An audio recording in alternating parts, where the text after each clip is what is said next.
वो नहीं चाहिए मुझे तुम्हारा बहिश्ती जेवर। बंद करो अपनी ये नसीहतें फजीयतें। जो है सो है। जो तुम्हें अच्छा नहीं लगता वो मैं तुम्हारे लिए, तुम्हारी खानदानी रिवायत के लिए छोड़ नहीं सकता। रिवायत के लिए छोड़ नहीं सकता। आप किस तरह सोचते हैं? हैरान होती हूँ। याद कीजिए, जब हम चौबुर्जी क्वार्टर्स में रहा करते थे तो हमारे पास सिर्फ 3 कमरे थे। मेहनत थी, गरीबी थी, लेकिन खुशी थी। खुशी नहीं थी, हरगिज नहीं थी। खुशी होती तो मैं तरक्की करता, इस कदर दौलत कमाता, इतनी मेहनत करता, इस मकाम पर पहुंचता। और अब जिस मकाम पर आप पहुंच चुके हैं, वहां पहुंचकर खुशी है? कम से कम कुछ कंपनसेशंस हैं, इज्जत है। मैं आसाइश की जिंदगी बसर करता हूं, मेरी बच्ची राह से। जिस तरह कुत्ते को घी हजम नहीं होता, शायद इसी तरह इतनी बहुत सारी राहतें वो भी ना पचा सके। बेगम, आप दौलतमंद हुए तो आपने मुझ पर तवज्जो देनी छोड़ दी। मुझे दीवार पर लगी हुई एक खूंटी समझ लिया, जिस पर जब चाहे आदमी गंदे कपड़े डाल दे। बदलते हुए स्टेटस के साथ एक मॉडर्न औरत की जरूरत होती है, और तुम वो मिडिल क्लास औरत हो जिसका ना पहनावा बदला, ना गुफ्तगू, ना अंदाज़े जिंदगी। याद रखो, जो औरत मर्द के साथ कदम मिलाकर न चल सके, मर्द उस पर तवज्जो नहीं देता। आपने ऐसी औरतों के साथ ताल्लुकात बढ़ाए जो आपकी स्टेटस की खातिर, आपकी दौलत की खातिर आपका साथ देती रही। अगर आपका और उनका मोहब्बत का रिश्ता होता तो भी कोई बात थी, लेकिन आपने ऐसी औरतों की खातिर मेरा दिल तोड़ा, और बार बार दिल तोड़ा, जो आपको कुछ भी ना दे सकी। लेकिन मैं फिर भी चुप रही हूं। चुप रहने का शुक्रिया, लेकिन फॉर योर काइंड इंफॉर्मेशन, मुझे उन औरतों से कभी भी मोहब्बत की आरज़ू नहीं थी। मैं इज्जत के मामले में दकियानूसी ख्यालात नहीं रखता। देखो, औरत मर्द से आसाइश चाहती है, मर्द उसे आसाइश फराहम करता है, खा वो सिक्योरिटी की शक्ल में हो या शादी की सूरत में।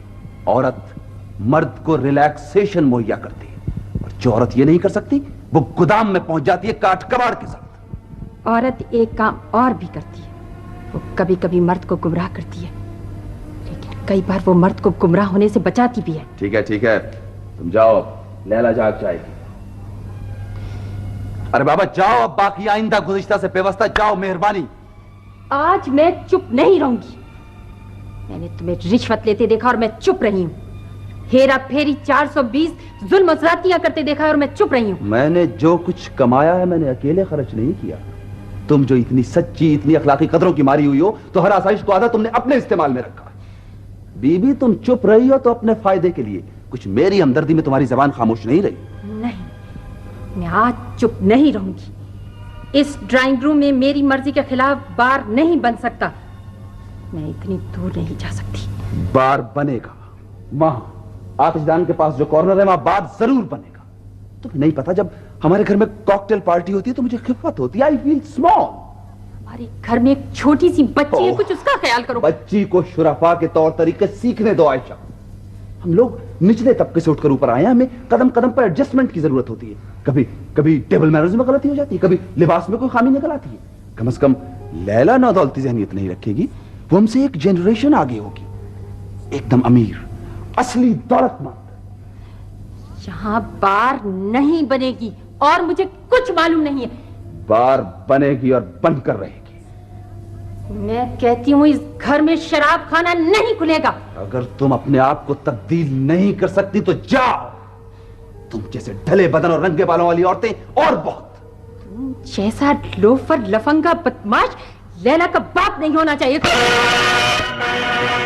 तुम अपने आप को तब्दील नहीं कर सकती तो जाओ, घर के दरवाजे खुले।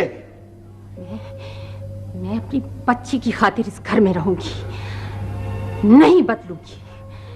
और इस घर में बार भी नहीं बनेगी, तुम देख लेना। बार बनेगा, बनेगा। घर की बेटी होकर रहेगा। जो मैं चाहूंगा वो होगा। तुम्हें अपने आप को तब्दील करना पड़ेगा, मैं तुम्हें बदल कर छोड़ूंगा।